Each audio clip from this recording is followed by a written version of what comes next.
Mesdames et messieurs, bienvenue à vous dans l'Afrique, dans tous ses états. Cette émission qui met l'Afrique au cœur du débat et surtout qui donne la parole à ceux qui vivent l'Afrique au quotidien. Comme chaque semaine, vous le savez, nous sillonnons les réseaux sociaux afin d'aller dénicher les sujets qui ont fait parler d'eux. Alors, 3 sujets seront abordés aujourd'hui. Premier sujet, destination la Côte d'Ivoire.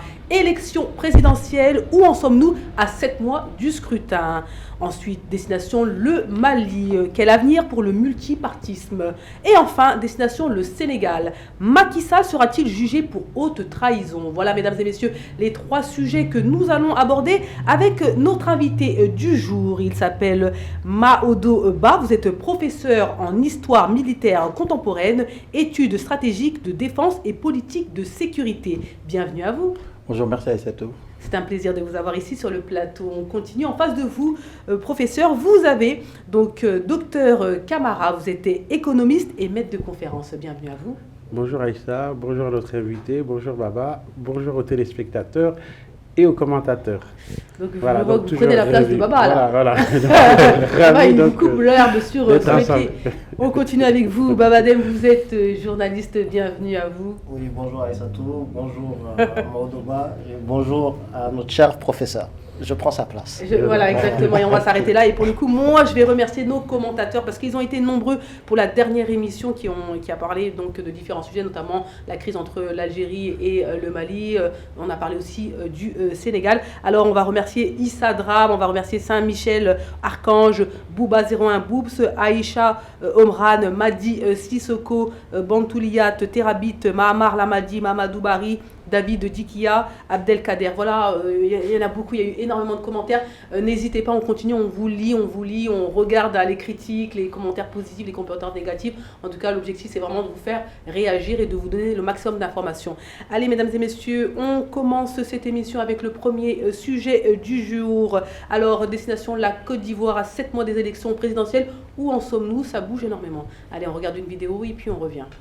Climat politique considérablement tendu à 6 mois de l'élection présidentielle en Côte d'Ivoire. Les 2 principales forces de l'opposition, le PPACI de Laurent Gbagbo et le PDCI de Tidiane Thiam, ont suspendu le 11 avril 2025 leur participation à la commission électorale indépendante. Ils dénoncent une institution partiale et discréditée, incapable selon eux d'organiser un scrutin juste et transparent. Parmi les griefs, une liste électorale entachée d'irrégularités. Vous voyez une commission électorale qui boite, il faut la combattre.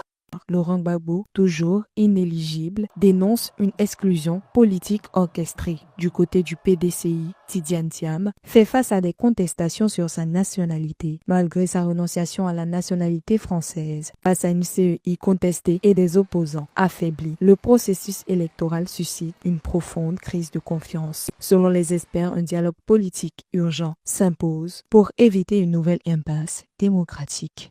De retour sur le plateau, Baba, qu'avez-vous à nous dire? On vous écoute. Oui, Aïssatou, alors là, en Côte d'Ivoire, la présidentielle semble être sous haute tension. Donc, je vais me référer à 3 points de crispation qui sont principaux. Donc, le premier point de crispation, c'est la CEI. La CEI est plus que jamais contestée. Plusieurs grands partis, dont le PDCI de Tidiane Thiam, le PPACI de Laurent Gbagbo, dénoncent son manque d'indépendance et ont suspendu leur participation. Ils accusent la CEI de valider une liste électorale entachée d'irrégularités, alors que l'institution, elle, se défend en invoquant la fiabilité de son système biométrique. Deuxième point chaud, on dira, c'est l'exclusion de Laurent Gbagbo de la course. Malgré son acquittement à la haie, l'ancien président reste radié de la liste électorale à cause d'une condamnation nationale. Sauf que récemment, Laurent Gbagbo hausse le ton, menace de boycotter le scrutin et appelle ses partisans à la mobilisation. Son camp promet de contester chaque irrégularité, faisant planer le spectre d'un boycott ou d'une crise post-électorale. Et enfin, le troisième point de crispation, c'est la candidature de Tidiane Thiam, l'espoir du PDCI qui a été validé, en tout cas qui a été introduit par le PDCI en tant que candidat officiel. S'il figure bien sur la liste électorale et confirmée par la CEI, il est fragilisé par une polémique sur sa nationalité ivoirienne remise en cause par certains adversaires. La justice a même suspendu la délivrance de son certificat de nationalité, semant le doute sur sa capacité à aller jusqu'au bout. Bon, en conclusion, donc la Côte d'Ivoire joue gros. entre une CEI contestée, des leaders exclus et des candidatures sous tension, le pays risque-t-il de revivre les crises électorales du passé? Donc voilà pour le point actuellement sur les élections en Côte d'Ivoire. Merci beaucoup Babadem. Alors juste petite information quand même, 6000 militants ont été invités à voter, donc il y avait un seul candidat, Tidiane Thiam, et donc en gros il a été largement publicité, donc aujourd'hui c'est clairement le candidat officiel du PDCI RDA, donc information aussi qu'il fallait quand même dire ici sur le plateau. Ensuite voilà, effectivement donc on va parler de ce retrait de la PDCI et du PPACI. Donc, juste petit commentaire d'un téléspectateur, c'est tellement honteux pour la Côte d'Ivoire, tout ça, aux yeux du monde, nous sommes tellement en arrière. Donc moi, je trouve que le commentaire, il est assez intéressant parce qu'il résume un petit peu la situation et comment les Ivoiriens peuvent ressentir tout ce qui peut se passer. Parce qu'il y a tellement de polémiques autour de cette élection qui arrive dans 7 mois. Et voilà, on se dit, comment on réagit et qu'est-ce qu'on répond notamment à notre téléspectateur? Vous en pensez quoi, vous, en tant qu'observateur? Oui, alors moi je pense que la situation... Alors, il y a une suite logique par rapport à ce qui s'est passé à la crise de 99 jusqu'en 2011 avec l'élection d'Alassane Dramane Ouattara. Donc, le problème qui se pose, c'est que il y a d'abord un problème institutionnel qui se pose en Côte d'Ivoire. Donc les institutions ne sont pas encore solides, c'est-à-dire que ça soit l'exécutif comme les institutions militaires. Parce que quand on parle d'institutions politiques, quand on parle de la commission chargée d'organiser les élections, etc., actuellement, vous voyez que voilà, PDCI a son candidat en la personne de Tidiane Thiam, qui est contesté au-delà même de sa nationalité française dont il a renoncé. Il y a un autre problème. Le problème, c'est que sur les réseaux sociaux, quand vous voyez les blogs ivoiriens qui disent qu'il est d'origine sénégalaise, etc., etc., il y a beaucoup de choses parce qu'il y a un manque aussi de maturité autour de l'idéal de nation ivoirienne. Parce que, voilà, avant 1999, il y a un truc qui revient tout le temps, l'ivoirité nord-sud, etc. Ce qui fait que les institutions en Côte d'Ivoire restent vraiment instables. En dehors de cela aussi, il y a un autre fait. L'autre fait, c'est quoi? Il y a des personnes qui représentent, qui sont légitimes par rapport à l'expression générale de la volonté populaire ivoirienne, que sont Gbagbo, que ça Laurent Gbagbo, tant pour moi, que ça soit Guillaume Soro ou bien Charles Blé Goudé. Tout ça, ce sont des acteurs politiques qui ont animé le débat politique en Côte d'Ivoire de 1999, lors du coup d'État de Robert Gueye, jusqu'en 2011. Au-delà de 2011, voilà, avec la troisième candidature de Ouattara qui était tellement contestée par ces gens, la libération de Gbagbo par la CPI, etc. Tout ça, ce sont des problèmes qui font que la Côte d'Ivoire a des institutions qui sont plus ou moins incapables de s'inscrire dans une dynamique de mettre une élection vraiment apaisée. On va dire par apaisée, effectivement. Apaisée, voilà, à l'image des pays comme le Sénégal ou bien comme le Bénin, etc.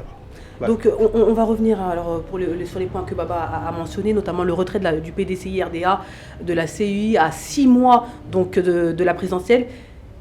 Est-ce qu'on peut dire que c'est une stratégie légitime de dénonciation ou un risque d'instabilité électorale? Parce qu'il faut savoir que si on se retire à 6 mois des élections présidentielles, sachant que quand même c'est la CEI qui va jouer le rôle d'observateur, qui va régir donc cette élection présidentielle, donc on anticipe même finalement la contestation des élections à venir dès à présent. Oui. Professeur. Alors, le problème justement en Afrique, c'est que les instances qui sont chargées de l'organisation des élections, donc on les voulait paritaires en disant, voilà, c'est les organisations qui vont dans lesquelles tous les partis politiques et toutes les organisations sont présentes. Or, il s'avère que l'expérience montre en fait que les différents pouvoirs tentent toujours de contrôler ces instances-là et leur enlèvent parfois alors je ne dirais pas toute légitimité, mais il y a toujours un soupçon, vous voyez, de la part des partis d'opposition, lorsqu'ils estiment que la CEI, donc la Commission électorale indépendante, n'est pas réellement indépendante vis-à-vis des gouvernements. Donc l'autre solution, ça serait de laisser le ministère de l'Intérieur organiser les élections. Et encore là, le soupçon il serait encore beaucoup plus fort vis-à-vis du pouvoir en place. Donc ce qui fait que finalement, est-ce que le fait de dire on ne fait pas confiance à cette instance, est-ce qu'il faudrait plutôt pas revoir la composition de cette CEI prendre en compte les exigences des partis d'opposition pour que finalement tout le monde soit d'accord que l'instance qui organise les élections a l'aval de tout le monde. Bien sûr, là, c'est un appel donc, si on ne le fait pas, à l'État que vous faites, mais pour le coup, aujourd'hui... Ils sont dedans. Voilà, donc comme ils sont dedans et que maintenant, pourquoi ils boycottent? Ils boycottent parce qu'ils estiment que malgré tout, cette instance est contrôlée par le gouvernement. Donc c'est le risque, évidemment, je suis tout à fait d'accord avec vous, Aïssa, le risque justement c'est de dire demain, dans tous les cas, on ne reconnaît pas les résultats parce que la CEI n'est pas impartiale, etc., etc. Commentaire de Arnaud qui dit « Je pense que le fait de retirer vos représentants de la CEI n'est pas une stratégie suffisante, même si elle est compréhensible car vous ne voulez pas être complice de l'incompétence de la CEI, mais le parti au pouvoir fera les élections sans vos représentants et vous n'aurez pas de regard sur ce qui se passe là-bas. Il faut plus pour amener le pouvoir au dialogue. » Donc c'est quoi le plus? C'est se dire on boycotte les élections, et on ne va pas aux élections et on fait en sorte que la CEI soit réformée. Alors, moi, je pense que voilà, c'est le scénario qu'il faut éviter à tout prix, le fait de ne pas aller aux élections. Le problème qui se pose, s'ils ne vont pas aux élections, d'abord, il y a un climat, une atmosphère de frustration qui va continuer du côté de l'opposition, etc. Ce qui fait que la Côte d'Ivoire, voilà, c'est un pays qui a connu, il y a récemment, une décennie de guerre civile, pourrait probablement sombrer de nouveau dans l'instabilité politique. Il faudra mettre sur pied une commission capable d'organiser des élections inclusives. Mais ça, il faut le faire dès maintenant. C'est-à-dire que pour le coup, parce que là, quand on comprend ce que veut faire donc l'opposition, à savoir se retirer de la CEI, c'est finalement, ils attendent l'après-élection pour finalement réagir en contestant. Mais est-ce que vous ne vaut mieux pas régler le problème en amont? En amont, oui. C'est la seule solution qui s'impose pour éviter une situation post-électorale chaotique. Donc c'est la solution à éviter actuellement. Il faudra organiser une élection inclusive qui mettrait tous les candidats qui veulent se représenter. Surtout, il y a des gens qui minimisent l'influence du président Gbagbo. Il a toujours une forte influence. Bien sûr. Il est toujours appuyé par les milliers panafricains. Et l'Afrique, on sait bien que, surtout l'Afrique, disons francophone, est de plus en plus, soutient de plus en plus les panafricains. On voit ce qui se passe au Mali, au Burkina, au Sénégal. Donc ce sont des régimes qui sont des régimes panafricains qui détestent l'idée selon laquelle le pouvoir central doit toujours s'allier par rapport à l'ancienne puissance coloniale, doivent toujours s'allier par rapport aux puissances occidentales qui sont là que pour instaurer plus ou moins un climat néocolonial. Voilà, il faudra prendre en charge cela pour éviter autant pour moi une situation post-électorale chaotique. Baba, qu'est-ce que vous pensez? Quel est l'impact que ça aura sur Tidiane Thiam, par exemple, donc candidat officiel aux élections présidentielles? Est-ce que finalement, en se retirant donc de la CEI, il perd un levier essentiel de contrôle du processus, on va dire, électoral, ou il gagne plutôt une certaine crédibilité? Donc en dénonçant. Je pense plutôt qu'il gagne une crédibilité, mais sauf qu'il se retire à la fin du process. Donc ils savent déjà ce qui se passe, ce qu'il y a à l'intérieur. Mais le pire, c'est pour ça que le premier commentaire qui disait c'est la honte devant le monde entier, je suis complètement en phase avec elle parce que la Côte d'Ivoire, si vous écoutez depuis le début du processus électoral, on entend par exemple les histoires d'ethnicisme, on entend les histoires même d'armes, et par certains candidats. On entend même des histoires de nationalité, ivoirité, tout ce qu'on n'aurait dû jamais entendre. On nous rappelle même des guerres civiles. Je vous assure que si on y va dans ces conditions, là on y va vers une guerre civile. Le retrait de la CEI cumulé aux procédures sur la nationalité donc, de Thiam, affaiblisse-t-il Thiam aux yeux de l'électorat donc ivoirien? Ou au contraire on considère que c'est plutôt un persécuté, une victime, etc.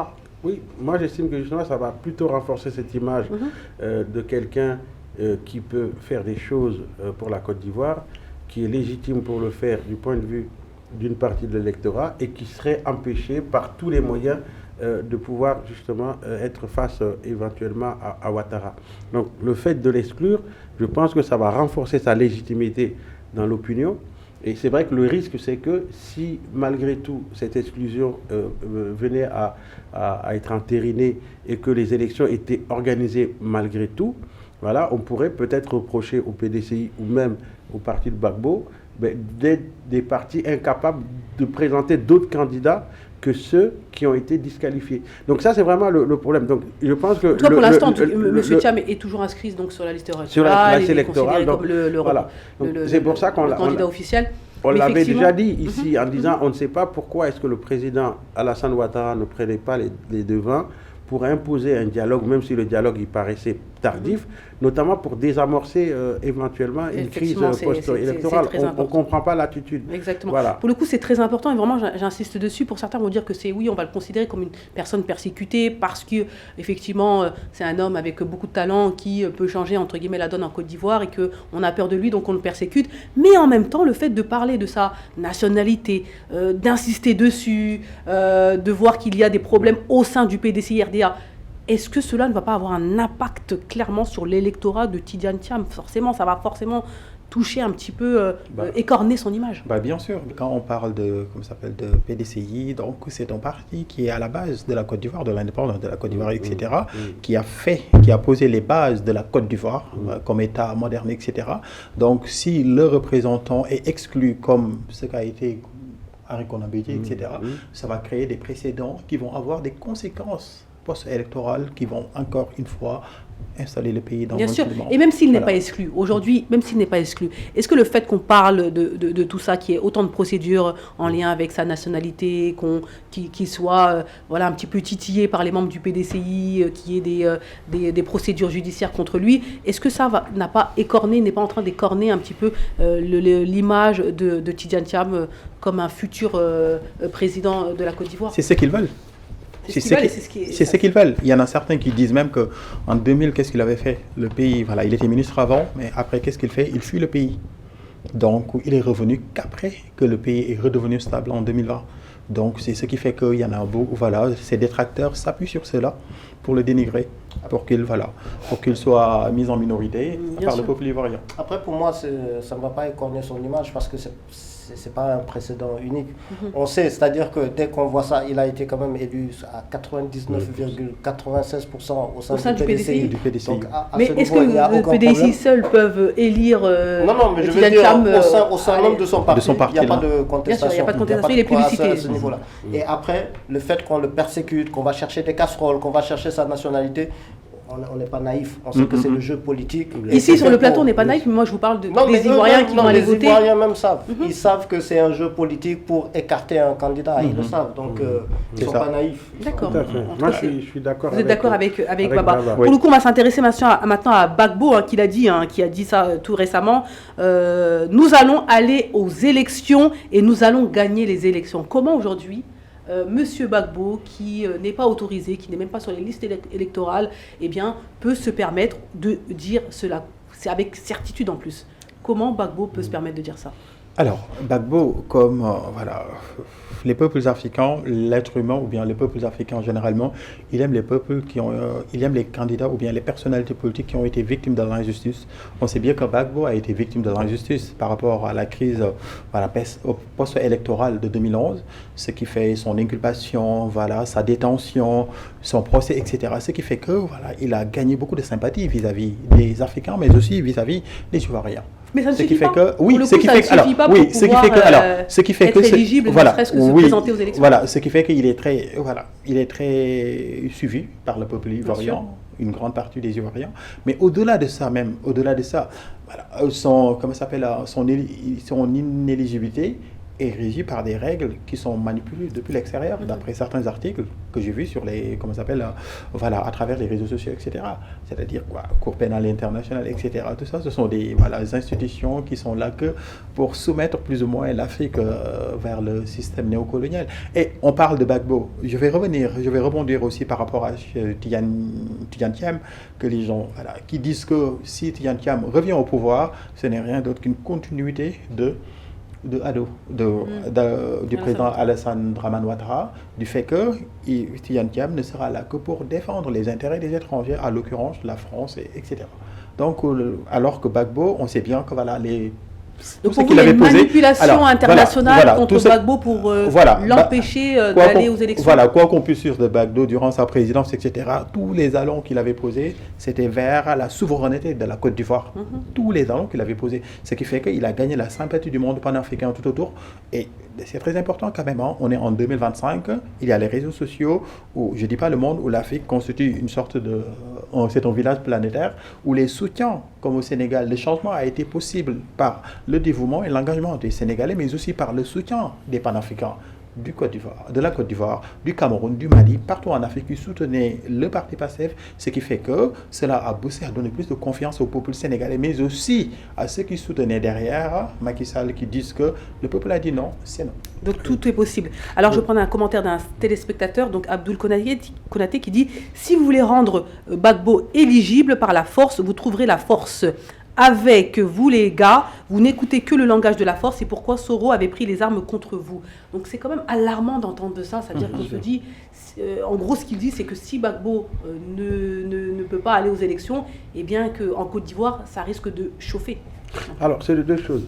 En fait, moi, je pense que là, c'est une stratégie de la part de Gbagbo, donc il met la pression, une forte pression sur le pouvoir pour que finalement... En étant si vindicatif, voilà, c'est si clairement... soit le pouvoir dit, il y a un réel danger donc, de tension ou même de crise donc grave, voire de guerre civile, compte tenu de tous les soutiens inconditionnels que Gbagbo aujourd'hui a, en disant soit on essaye de faire en sorte qu'on rend Gbagbo éligible, ou au pire, si Gbagbo et légaliste, il se dit que si néanmoins, malgré tout, son éligibilité n'est pas levée, est-ce qu'il est capable de faire un petit peu ce que le PASTEF a fait au Sénégal, son candidat Sonko ayant été empêché, et donc ils ont trouvé quelqu'un qui justement a porté les couleurs du parti, a pu gagner. Donc si le parti de Gbagbo est aussi légitime, aussi crédible, et que Gbagbo croit en cette capacité de gagner, c'est à lui dès maintenant de réfléchir à trouver quelqu'un qui puisse porter les couleurs de son parti. Donc pour vous, ce bras de fer entre Gbagbo et l'État peut mener vers une nouvelle crise électorale bien sûr. En Côte d'Ivoire. Oui, bien sûr. En plus, ce que vient de dire mon collègue, le problème qui se pose, c'est que les partis africains, le plus souvent, surtout Afrique francophone, il y a ce qu'on appelle le paternalisme. C'est-à-dire, il y a quelqu'un qui incarne le parti quand cette personne, voilà, ce qu'a fait PASTEF, c'est quelque chose d'exceptionnel. Le plus souvent, moi je prends l'exemple du Sénégal, Diouf, le président Diouf, il est parti, le parti n'est plus incarné par personne de légitime au peuple, devant le peuple sénégalais. Donc en Côte d'Ivoire aussi, depuis le départ de, comment il s'appelle, du président Houphouët-Boigny, il avait créé, comment il s'appelle, Henri Konan Bédié, mais il n'était pas légitime. Il faut que ceux qui incarnent les partis politiques en Afrique essayent de se mettre parfois en retrait pour permettre à d'autres de pouvoir, de pouvoir émerger. Sinon, ce serait très difficile de trouver une alternative. Donc Baba, je réitère, donc ce bras de fer entre Gbagbo et donc l'État peut mener vers une crise électorale. Je parle même pas, j'irais même, je personnalisais un peu plus loin, c'est Gbagbo contre Alassane Ouattara. C'est aussi simple que ça. Et Alassane Ouattara n'a pas... Je pense que si Gbagbo n'était pas candidat, je pense que les élections, il y aurait eu beaucoup plus de dialogue. Parce que Alassane Ouattara, il n'y a rien de pire pour un chef d'État sortant que de douter de la suite de son... En gros, ce que je veux dire par là, si Gbagbo devient président, rien n'interdirait à Gbagbo de lever l'amnistie et d'aller faire condamner Ouattara. Ou s'en prendre aux proches de Ouattara. Donc c'est ce calcul politique. Ça veut dire quoi? Ça veut dire que là, le pouvoir en place va tout faire pour éviter que Gbagbo arrive et pire, parfois. C'est-à-dire que là, c'est vrai que jusqu'au mois de juin, Gbagbo a la possibilité, c'est-à-dire qu'Alassane Ouattara, s'il veut vraiment apaiser, il fait une amnistie à Gbagbo et Gbagbo redevient peut-être rééligible. On peut voir ça. Mais le fait, et Gbagbo aussi a une autre, si Gbagbo s'entend avec Tidjane Thiam, on n'a pas parlé de Blé Goudé, on n'a pas parlé aussi de Guillaume Soro, mais si Gbagbo s'entend avec ces trois-là, plus Tidjane Thiam, là ça devient un danger encore pour Alassane Ouattara. Donc c'est pour vous dire que... Il y a plusieurs scénarios de possibles.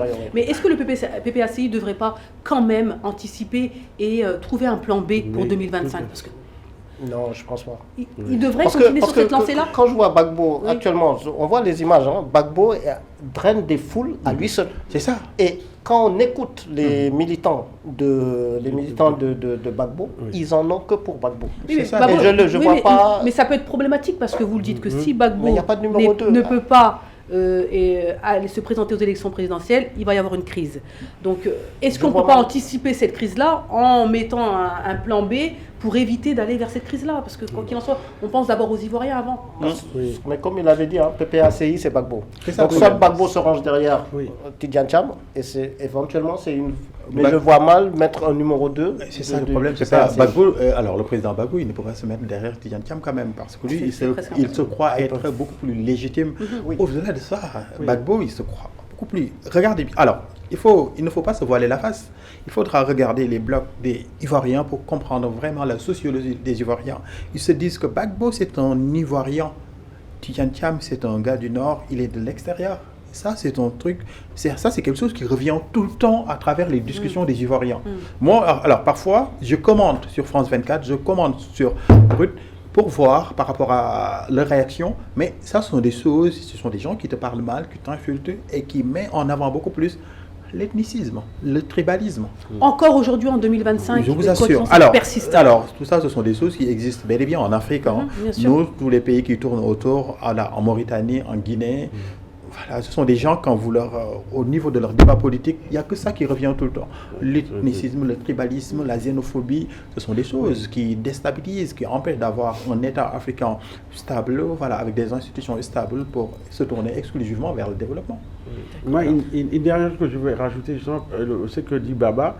Donc ça prouve qu'il n'y a pas eu de réconciliation nationale en Côte d'Ivoire. Donc c'est ça. Du coup, comme il n'y a pas eu de réconciliation nationale, donc si Ouattara a vraiment peur que Gbagbo veut revenir au pouvoir pour se venger, donc là c'est quand même quelque chose d'encore plus inquiétant pour la Côte d'Ivoire. Parce qu'un pays qui ne se réconcilie jamais, mais c'est un pays qui ne peut pas aller vers la paix. Exactement. Et ça, c'est vraiment pas du tout rassurant voilà, pour l'avenir de la Côte d'Ivoire. En espérant que des solutions vont être trouvées, qu'une accalmie et que surtout... À moins que la nature fasse son devoir et que tous ces classiques finissent par quitter la scène politique. Comme on aime dire ici, qui vivra verra. On continue, mesdames et messieurs, avec la deuxième partie de cette émission, Cap vers le Mali. Quel est l'avenir pour le multipartisme? On regarde une vidéo et puis on revient. Centaines de partis politiques a animé un point de presse ce mardi à Bamako sur l'organisation de consultation des forces vives de la nation et des Maliens de l'extérieur pour la relecture de la loi portant charte des partis politiques. Les partis politiques craignent que l'objectif de ces consultations soit leur dissolution ou à tout le moins de suspendre leur activité. Rappelons que la semaine dernière, le gouvernement a annoncé une consultation des forces vives du pays sur la relecture de la charte des partis politiques. Ces consultations devraient commencer le 16 avril dans les cercles et s'achever le 29 avril pour la phase nationale. Dans une déclaration, les responsables des partis politiques décident de ne pas participer à ces consultations. De retour sur le plateau, mesdames et messieurs, je vous donne la parole, docteur Camara. Alors, que se passe-t-il au Mali concernant le multipartisme? Alors, Aïcha, ce qui se passe au Mali, c'est qu'il y a quelques jours, le gouvernement a lancé une consultation des forces vives pour la rélecture de la charte des partis politiques, donc une charte qui a été élaborée depuis 2005 et qui régit les principes de fonctionnement et d'organisation des financements des partis politiques au Mali. Pourquoi? Parce que d'une part, lors des assises nationales de la refondation qui se sont tenues en 2021 et ensuite lors du dialogue intermalien qui a eu lieu en 2024, un certain nombre de propositions avaient consisté à demander à ce que, donc dans le cadre de la réforme des institutions, à ce que le nombre de partis politiques au Mali soit réduit, qu'il y ait une rélecture de la charte, notamment pour réaffirmer le statut d'un chef de file de l'opposition au Mali, et surtout de durcir les conditions de création des partis politiques et notamment de supprimer leur financement public. Pourquoi? Parce que beaucoup de Maliens ont estimé que la crise institutionnelle que le Mali a connue en 2020 et qui a donné donc le coup d'État, qui s'est abouti au coup d'État, donc a finalement est la conséquence d'un mauvais comportement de la part d'hommes politiques maliens, notamment ceux qui créent des partis uniquement pour avoir accès à des subventions, à des financements publics. Donc, ce soupçon étant, donc, le gouvernement décide aujourd'hui de relire cette charte en disant, mais voilà, c'est ce qui a été demandé par les Maliens, on va enfin relire la charte et on va poser un certain nombre de conditions beaucoup plus restrictives pour la création et le maintien des partis politiques. Alors, cette consultation est mal perçue donc, par un certain nombre de partis politiques, et donc il y a une centaine de partis politiques qui se sont réunis et qui ont justement pris position contre une telle consultation. Pourquoi? Parce que ces partis politiques justifient leur position par le fait qu'ils avaient eux-mêmes anticipé cette réforme institutionnelle et qu'ils avaient travaillé ensemble, qu'ils avaient proposé donc au gouvernement, notamment au ministre qui est en charge des réformes institutionnelles, donc ils avaient un certain nombre de propositions allant dans le sens donc d'une réduction du nombre de partis et dans le sens d'une redéfinition des critères donc de maintien des partis politiques qui existent, mais qu'au lieu de leur faire un retour, donc le gouvernement, donc, sans les consulter, a pris la décision de consulter les forces vives. Donc pour ces partis politiques, il s'agit donc d'une stratégie donc, qui consiste pour le gouvernement à entériner donc, la suppression pure et simple des partis politiques. Donc ce qui fait qu'on a deux camps qui ne s'écoutent pas, et finalement le gouvernement retorque que non, finalement, les propositions que les partis ont faites ne leur permettent pas de définir des critères clairs, il n'y a pas d'orientation concrète, et que le fait de consulter la population, notamment les forces vives, donc c'est pour justement trouver des solutions beaucoup plus opérationnelles, disent-ils. Et donc, ce qui fait que la contestation qui est aujourd'hui menée par une centaine de partis politiques au Mali consiste à dire que nous, on soupçonne le gouvernement de vouloir supprimer les partis politiques, comme ce fut le cas dans les autres pays membres de l'AES, alors que le Mali n'est pas dans la même situation institutionnelle que ces pays-là, parce que le Mali, il y a eu un référendum que la transition a organisé pour promulguer une nouvelle constitution en 2023, et que dans le cadre de cette constitution, le multipartisme intégral est reconnu, et donc on ne comprend pas quelle peut être une loi qui serait supérieure donc à la Constitution et qui pourrait remettre en cause ce principe du multipartisme intégral. Commençons par des choses assez concrètes. Le nombre de partis politiques favorise le désordre, l'instabilité et un manque de vision nationale cohérente. Vous en pensez quoi, professeur? Alors, la situation au Mali reste... Pas forcément, là je vous parle en général, je vous ai la question. Est-ce que le nombre de partis politiques favorise le désordre, l'instabilité et le manque de vision nationale cohérente? Oui. Selon vous? Oui, je voulais prendre l'exemple du Mali, donc de façon générale, mais je pense que... Alors, en Afrique, on a cette tradition quand même d'avoir des partis, comme l'a dit tout à l'heure Dr Kamara, des partis qui sont là que pour bénéficier de subventions ou bien de participer, et voilà, potentiellement dans une coalition nationale en vue d'avoir... Voilà, je sais pas, ça part du gâteau. Voilà. Vous pensez que beaucoup de partis politiques sont constitués pour avoir une part du gâteau, pour avoir des subventions, des financements? Oui. Je suis né dans la politique, je suis grandi dans la politique africaine. Il n'y a que ça, le plus souvent. Des gens qui ne sont là que pour défendre leurs intérêts crypto-personnels. Très bien. Baba, vous en pensez quoi pour le coup? Non, je suis tout à fait d'accord. Et eux, ils font le dialogue. Mais moi, je suis pour ce que le gouvernement est en train de faire. Et s'ils ont un soupçon de dire que c'est la suppression des partis, moi je partirai carrément sur la dissolution de tous les partis, et après on met des critères clairs et nets. Parce que sur le nombre des partis là, je pense qu'au Mali c'est à peu près 299, il y en a d'autres où il y en a 400, d'autres 600.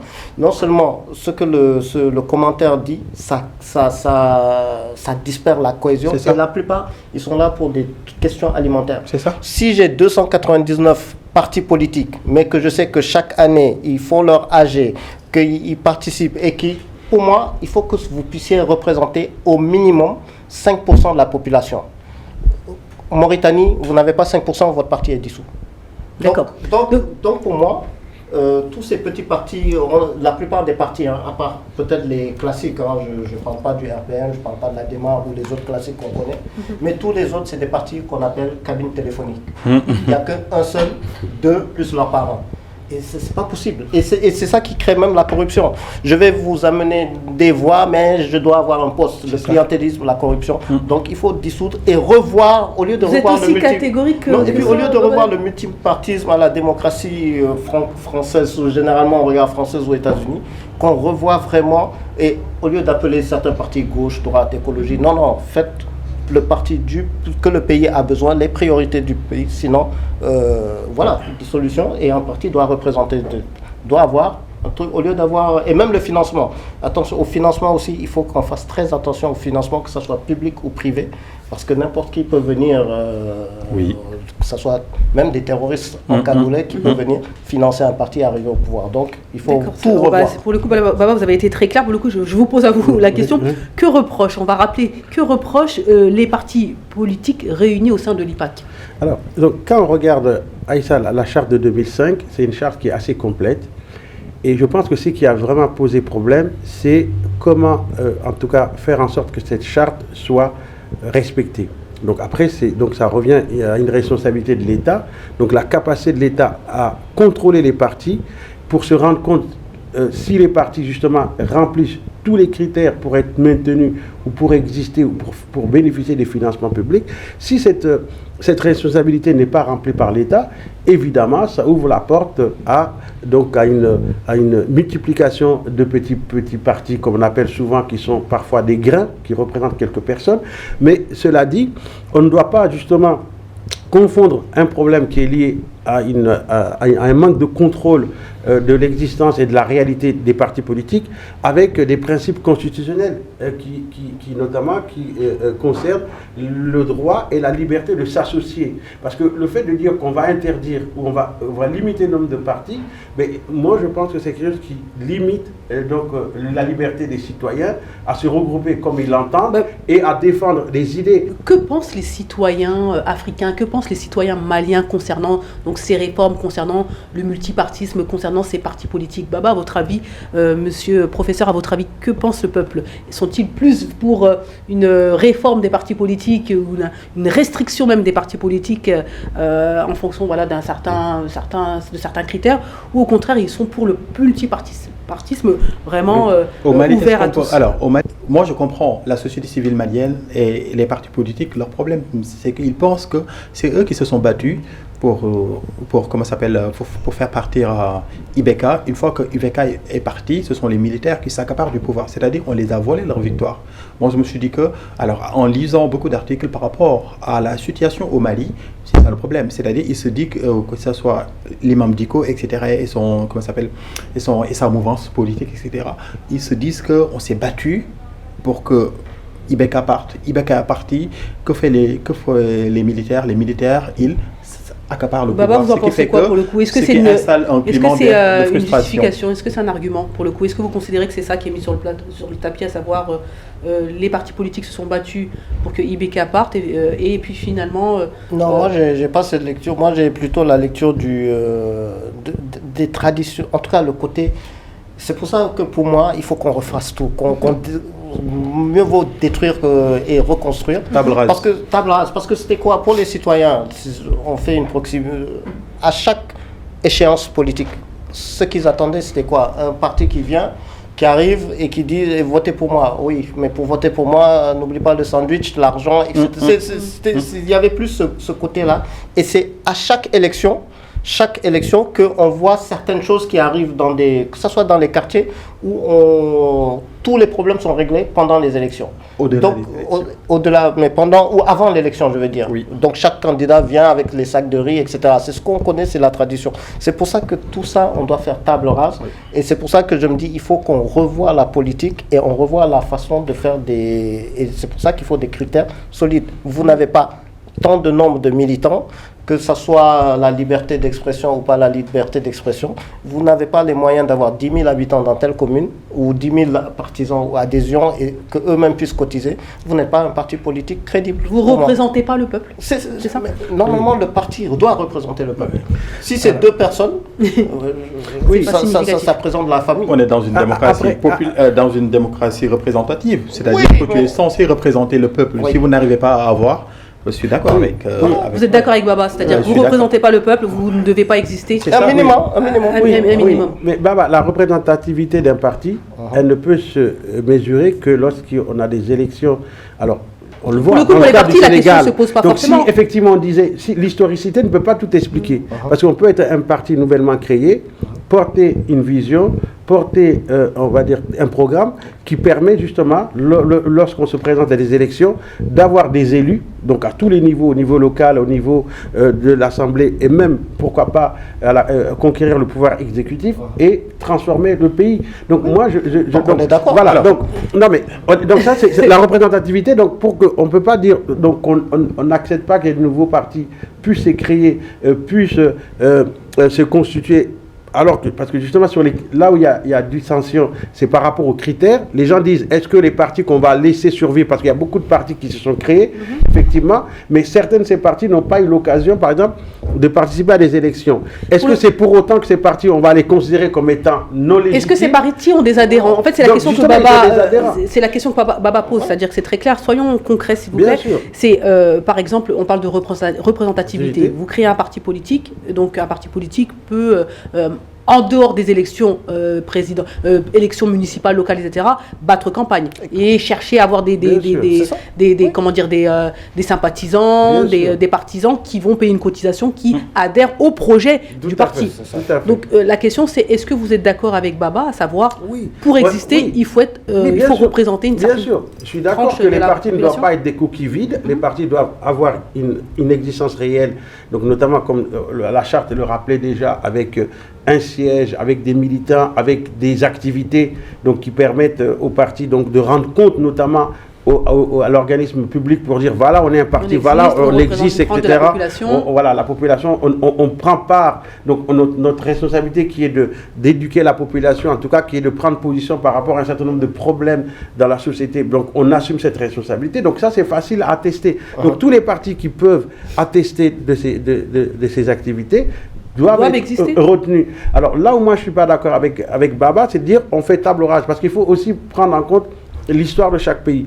Au Mali, on se rappelle qu'il y a eu un mouvement démocratique donc en 91, donc beaucoup de jeunes notamment sont morts pour qu'il y ait le multipartisme au Mali.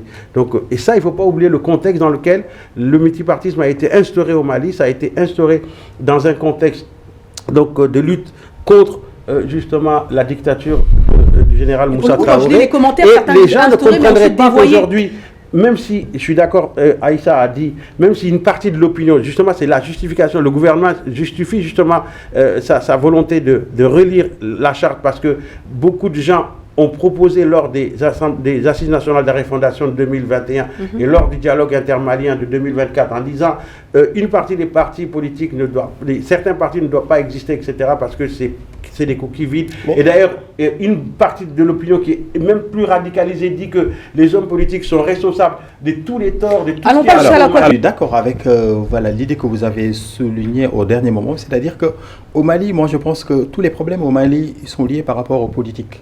Donc même si les militaires, on sait qu'au Mali, les militaires, ils aiment trop le pouvoir aussi. Hein. Voilà, tout d'un coup, voilà, que ce soit ATT, etc., Moussa Traoré... Voilà, ceux qui viennent après, il y a toujours des coups d'État au Mali. C'est pas normal. Il y a l'incompétence des politiques. Au-delà de l'incompétence des politiques, il y a toujours les militaires qui viennent au pouvoir, qui essayent, comme l'a fait, ATT à sa prise de pouvoir en 1991 avec cette crise vraiment qui avait fait partie de Moussa Traoré, qui était plus ou moins un demi-dieu, qui est responsable plus ou moins de tout ce qui se passe au Mali actuellement. Parce que voilà, c'est durant cette période, durant le coup d'État contre Modibo, et 1972, je crois, jusqu'en 1991, que ces pays grandissent. Le Sénégal a grandi durant cette période, c'est-à-dire entre 1960 et 1990. C'est là où, au-delà de 1990, le Sénégal vient d'avoir de vraies institutions. Le Sénégal commence à exister en tant que pays autonome. Mais le problème, c'est que le Mali, au moment où le Mali était sur le point d'œuvrer ou même avoir ce qu'on appelle des institutions qui lui permettent d'avoir des jambes sur lesquelles l'État malien s'appuie, voilà, il y a un gars qui arrive au pouvoir, qui déstabilise le pays, etc. Est-ce que vous êtes d'accord sur le fait qu'il faut faire table rase et tout rebâtir ou au contraire il faut faire table rase. Au moment où je me dis il faut faire table rase, il faut éliminer alors, tous les partis politiques. Alors, il faudra faire, je ne dis pas éliminer tous les partis politiques, mais il y a certains partis politiques qui représentent l'histoire politique du Mali, on est d'accord. Comme on a dit, comme Baba l'a dit, les grands partis, les gardés. Voilà, il y a des partis qui ne représentent rien. Mais actuellement, le Mali n'a pas besoin de cette liberté d'expression, etc. Non, le Mali traverse des moments houleux. Le Mali traverse des moments houleux. D'abord, le Nord-Mali, depuis 2011. On a bien compris, on ne va pas refaire l'historique. Au vu de la situation du Mali actuelle, il faut que... laisser à il y a d'abord la reconstruction du Mali avant de... je ne parle pas de reconstruction. Le problème qui se pose, c'est-à-dire il faudra laisser à la transition le moment de reconquérir et de pacifier le pays. Le Mali a besoin de reconquérir. Le Mali n'est pas unifié pour le moment. Il y a une partie du Mali, voilà, la Jawad, qui se dit que nous ne sommes pas maliens. Au-delà de cela, il y a un pays frontalier qui les soutient, un pays très puissant. Et puis 300 partis. Donc, 300 programmes. D'accord. Donc pour vous, il faut stabiliser d'abord le Mali. Les questions ne se posent pas aujourd'hui. Laissons le temps aux autorités. Voilà, laissons les autorités le temps de reconquérir le pays, de pacifier le pays, mais aussi de pouvoir mettre sur pied une institution militaire solide. Et cette institution militaire solide doit seconder l'institution politique qui est l'exécutif ou bien le législatif. C'est ça qu'il faudra faire. Donc, dans toutes les grandes nations ont été construites ainsi. Pourquoi le Mali devrait s'échapper à cela? La France... Pourquoi le message est passé? Alors, la France a été construite comme ça, c'est-à-dire sous le règne du Second Empire avec Napoléon, le Sénégal, que ce soit avec le président Senghor comme le président Diouf, les militaires étaient là. Ils ont toujours soutenu le pouvoir politique, l'exécutif comme le législatif. Merci beaucoup. En tout cas, le message est passé. Pour finir rapidement... donc, je vais quand même rappeler une chose, c'est qu'au Mali, jusqu'à présent, beaucoup de responsables politiques ont quand même eu le sens des responsabilités. Ils ont tous été dans une démarche d'accompagner la transition pour que le Mali aille vers plus de stabilité. Et ça, il ne faut pas l'oublier. Et moi, je ne veux pas entendre ici de dire que les hommes politiques maliens sont responsables et qu'ils ne tiennent pas compte de la situation du Mali. Ils veulent accompagner justement la transition parce qu'on pense que la stabilité du Mali, c'est aussi le retour du politique. Le retour du politique et l'inclusion du politique dans la gestion du pays. Et ça, les partis politiques veulent. Et d'ailleurs, les partis politiques sont d'accord. Eux-mêmes, ils sont d'accord parce qu'ils ont anticipé eux-mêmes. Ils ont accepté le principe que le nombre de partis doit être réduit. Et encore une fois, je le rappelle, ils ont accepté qu'il y ait des critères stricts pour maintenir les partis politiques. Mais ils ne comprennent pas pourquoi le gouvernement ne tient pas compte de leurs propositions, les court-circuitent et vont consulter la population qui, pour parti, et pour la dissolution des partis. C'est qu'il ne serait pas une bonne chose pour la démocratie au Mali. Le Mali actuellement n'est pas encore en mesure d'organiser des élections. Parce qu'il faut qu'il y ait une continuité dans une situation d'instabilité militaire, d'instabilité politique. Il faut une continuité. Oui, on est d'accord. Alors, laissons les militaires d'abord de la transition. Alors, ne parlons pas d'élections au Mali. Nous, alors, pour le coup, on parle du multipartisme. On va devoir s'arrêter là parce qu'on a un autre sujet. Mais le message est clair. Voilà. Le message est très clair. Et là, nous allons au Sénégal parler de Macky Sall. Macky Sall doit-il être jugé pour haute trahison? Bonne question. On regarde une vidéo et puis on revient. À Dakar, le nom de Macky Sall refait les gros titres. Mardi, le député Guy Marius Sagna, membre du parti au pouvoir PASTEF, a officiellement demandé la mise en accusation de l'ancien président devant la Haute Cour de justice pour haute trahison.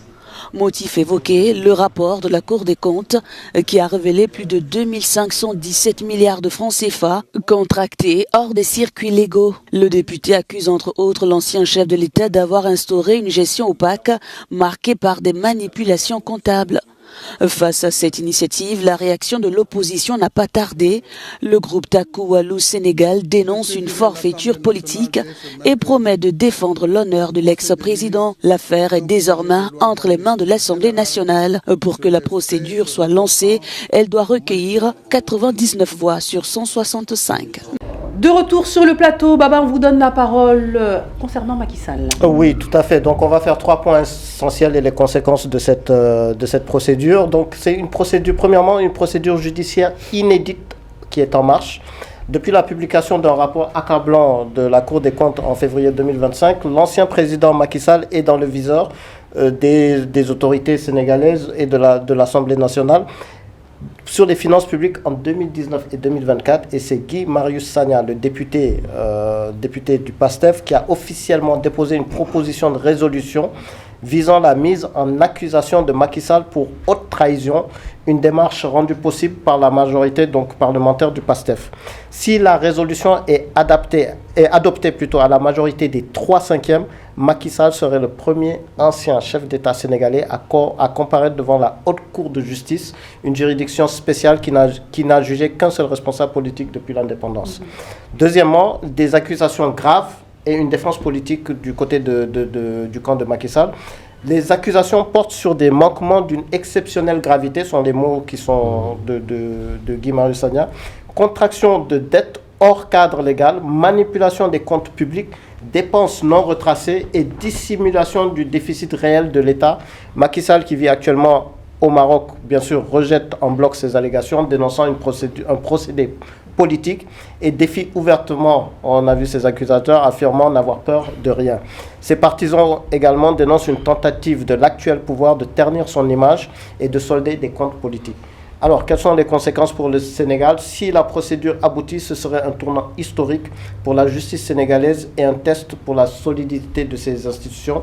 D'un côté, cela pourrait renforcer la culture de la reddition des comptes et la lutte contre l'impunité, répondant à une forte attente de l'opinion publique, mais de l'autre, il y a un risque de polarisation politique et de tension sociale qui n'est pas à exclure, certains y voyant une instrumentalisation de la justice.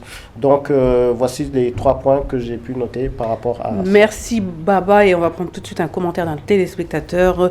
Macky a fait beaucoup de mal au Sénégal, surtout juste avant son départ, un vrai sabotage. Il est normal qu'il s'explique surtout ce qu'il a fait. Vous en pensez quoi professeur? Alors, oui, Macky a fait beaucoup de mal au Sénégal. On ne parle que de ce qu'il a fait de mal au Sénégal par rapport sur le plan économique, mais on ne parle pas encore sur le plan politique, sur le plan social.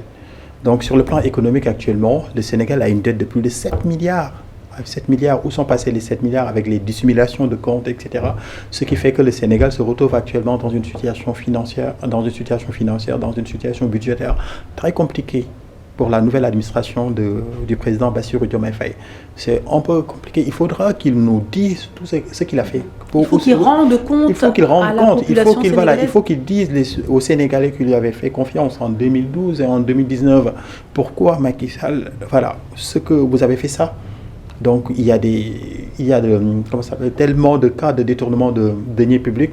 Actuellement, la justice est en train de faire son travail avec les inculpations, avec certains dossiers d'anciens ministres qui sont transmis à l'Assemblée nationale, etc. Mais cette plainte cette procédure que voudrait mettre sur pied l'honorable Guy Marius Sagna, c'est quelque chose d'exceptionnel. Parce qu'on dit que le Sénégal, c'est une grande démocratie. Cela devient un test pour la démocratie, pour voir si le Sénégal, c'est une démocratie, le Sénégal devrait être en mesure de traduire en justice un ancien président. Quand on parle de haute trahison, Babadem, on se réfère à quoi exactement? Parce que c'est assez flou, il est assez flou ce terme-là. C'est ça tout le problème. C'est que haute trahison, le problème, ils n'ont pas défini la haute trahison. À la limite, si on avait mis haute trahison pour détournement, ça n'a pas été défini. Et depuis, dans le cas même du président Macky Sall, ça va être très très très compliqué de pouvoir le juger ou le faire condamner.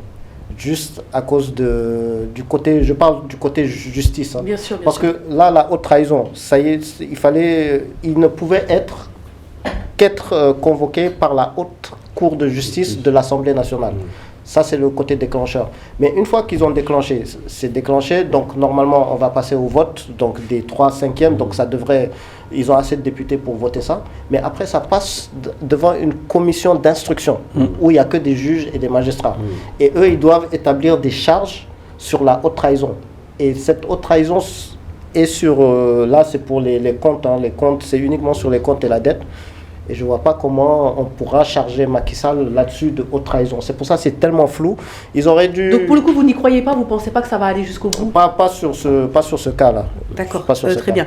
Alors, Macky Sall doit rendre des comptes pour que les présidents africains soient conscients qu'ils ne sont pas des intouchables. Bravo, honorable député Guy Marius Sagna. Vous en pensez quoi? Est-ce que pour le coup, ça va servir d'exemple? Et puis mettre entre guillemets un garde-fou pour les anciens présidents ou pour les présidents actuels? Alors, moi je pense que c'est à la fois une bonne nouvelle pour la démocratie, si on arrive à prouver que le fait d'avoir exercé le pouvoir, ça ne nous donne pas tous les droits et donc d'abuser donc de ce pouvoir et de faire des choses qui vont à l'encontre des intérêts de la population et qu'on doit être en situation de rendre compte, donc une fois qu'on a terminé son mandat, en l'occurrence c'est le cas de Macky Sall, mais à la fois c'est aussi une inquiétude quelque part parce que ça prouve bien que les institutions quelque part au Sénégal n'ont pas fonctionné. Parce que notamment si on s'en tient uniquement à l'aspect crime économique. Alors on en a parlé ici, au Sénégal il y a une Cour des comptes qui est là normalement, on a des mécanismes de contrôle du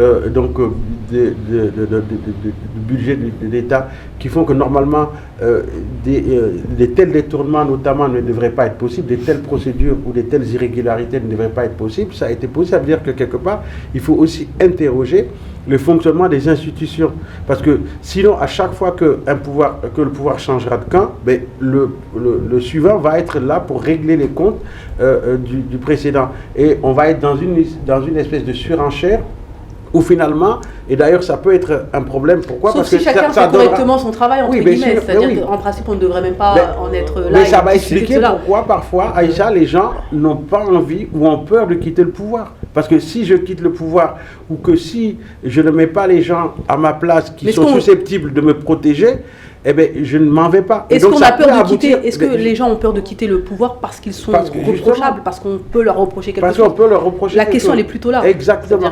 Et ça, c'est quand même problématique. Ça peut aussi faire que demain, un pays comme le Sénégal, qui jusqu'alors est salué comme un pays où il y a les alternances, etc., demain, donc ça peut bloquer la possibilité de l'alternance si on se rend compte que les erreurs de gestion, alors là, je ne dis pas que c'est des erreurs de gestion, là, il semblait que ce soit des détournements, etc., mais que demain on ne puisse pas, par crainte de rendre des comptes, mais qu'on ne puisse pas facilement passer la main. Je vais vous donner la parole, Baba, pour le coup, pour finir rapidement. Donc dites-nous, vous en pensez quoi? Est-ce que ça va aller jusqu'au bout? Est-ce que Macky Sall mérite d'être jugé? Est-ce que le peuple sénégalais s'attend massivement à cela? Quelles pourraient être les prochaines étapes? Je vous donne la parole à professeur ainsi que Baba. Oui, en tout cas, pour moi, il mérite. On aurait dû avoir une justice populaire plutôt que la justice, parce que le problème de cette justice, la justice avec les lois, ça va être très très difficile de faire juger, parce que le président Macky Sall va évoquer éventuellement l'irresponsabilité pénale. En gros, il est irresponsable pénalement de tous les exercices. Deuxièmement, il pourra dire je ne savais pas sans les autres. Autre chose pour les crimes économiques, et je suis d'accord avec qui a qualifié de ce qu'ils ont fait de crimes économiques, comme il a dit, et on doit les juger comme des criminels. Troisièmement, il y a le ministre, pour la partie économique, il y a le ministre des Finances, malheureusement, qui est décédé. Donc on va tout mettre peut-être sur lui. La seule chose qui fera condamner Macky Sall, et peut-être que on peut donner ça, c'est que ça sera un des proches qui ne voudra pas payer et dira que voilà, c'est Macky Sall qui m'a ordonné de faire ça. Et là, on a vu le déballage qu'il y a en ce moment, où 500 millions qui ont été donnés comme ça au grand ténor, et que la personne dit c'est Macky Sall qui a dit de les donner au ténor. Mais vu que la haute trahison, il y a un flou, je vois mal comment, parce que généralement si on regarde la jurisprudence, comment réussir à le condamner, ça va être compliqué. Alors ça c'est l'aspect juridique, mais la chose la plus importante, c'est-à-dire comment le peuple sénégalais voit la situation. Parce que alors, on sait bien que PASTEF est porté au pouvoir par le peuple de façon générale à la suite des mouvements insurrectionnels que vous avez vus, etc. Mais ce peuple-là attend d'abord en premier ce que le peuple sénégalais, en tant que membre et cadre du parti, ce qu'on nous demande tout le temps, mais la lumière sur les détournements d'argent des deniers publics, c'est ce que le peuple sénégalais donne. Cela a été compris par la nouvelle administration du président Bassirou Diomaye Faye. C'est quelque chose qu'il faudra satisfaire. C'est une demande populaire. Oui, donc, alors, cette demande populaire, tant que cette demande populaire ne sera pas satisfaite aussi, vous ne pourrez pas poser ce qu'on appelle une base ou bien les jalons solides d'un gouvernement incorruptible à travers le temps. C'est-à-dire qu'il faudra faire une évaluation, c'est-à-dire une réduction des comptes qui permet de dire que voilà, le régime X a fait ceci, a fait cela, ceux qui ont fauté vont être punis, etc. Ceux qui sont là vont se dire que alors ceux qui étaient là, ceux qui avaient fait des erreurs ont été punis, nous aussi on en fait, etc. Le peuple sénégalais, effectivement, il y a ça, mais ils veulent surtout la lumière sur les morts. Alors, oui. Alors, moi, je croyais qu'on parlait seulement des crimes économiques. Oui, voilà. Donc, okay. voilà. Non seulement ils attendent d'abord à ce qu'il y ait ce qu'on appelle réduction des comptes, parce qu'au Sénégal, durant le règne de Macky Sall, surtout le deuxième mandat, je veux dire, de Macky Sall, c'est-à-dire tu voyais des gens qui ne représentaient rien, mais tout d'un coup, tu vois la personne qui roule avec un 4x4 qui coûte je reprends le message d'un téléspectateur, effectivement, Baba, ce que tu disais, donc 86 morts et les carnages financiers, c'est normal qu'ils soient arrêtés. Le contrat d'armement a plus de 20 millions d'euros pour tirer sur les civils manifestants. 45. Donc, effectivement, comment? Oui, mais 20, c'est 45. C'est 45 millions. C'est 45. Voilà, en tout cas, milliards. Non, 45 millions d'euros. Oui, voilà, okay. Mesdames et messieurs, nous sommes au terme de cette émission. Merci beaucoup à vous, professeurs, ainsi que Babadem et docteur Camara. Merci à vous, chers téléspectateurs. N'hésitez pas à commenter cette émission, n'hésitez pas aussi à la regarder sur les chaînes télé et bien sûr sur nos réseaux sociaux. Rendez-vous dès la semaine prochaine pour un nouveau numéro avec 3 sujets à traiter concernant l'actualité africaine. Allez, bye bye. Merci.